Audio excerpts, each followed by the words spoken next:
नमस्कार बंधुगण ज्योतिष कथार त्रयोदश अध्याय को आपण मानक स्वागत। आज आम कथा हवा सिंह राशि नारीर लक्षण विषय। सिंह राशि एमानकर राशिधिपति होउचंती रवि। रविंकर इष्टदेवी होउचंती मातंगी। एहांकर देह सुदृढ़, अंटा सरू और वंशरे श्रेष्ठा, घरे बाहरे सर्वदा मुरबी पणिया एमाने चाहती। तसहित आमिषरे श्रद्धा, उदरमना, बहु सौभाग्यशालिनी और सुंदर चेहरा थाए। सुवर्ण अलंकार श्रद्धा थाए सिंह राशि महिला मानकर। ठीक से भली घर चलाइबारे से दक्ष होइथांती। निजर पेट कथा और निजर पिलापिल्लींक सेवारे सर्वदा लागी रही थांती।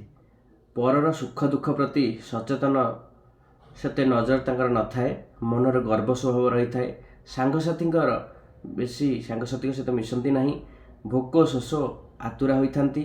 रागी मात्र पेट पुरिले संतुष्ट हो जाती सिंह राशि महिला माने। पूर्व फाल्गुनी जात नारी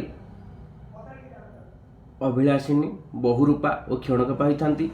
पूर्व फाल्गुनी जात नारी नाना कार्य प्रवीण होइथांती। पाश्चात्य ज्योतिष मतरे ये सब गणना करा जाय थाए।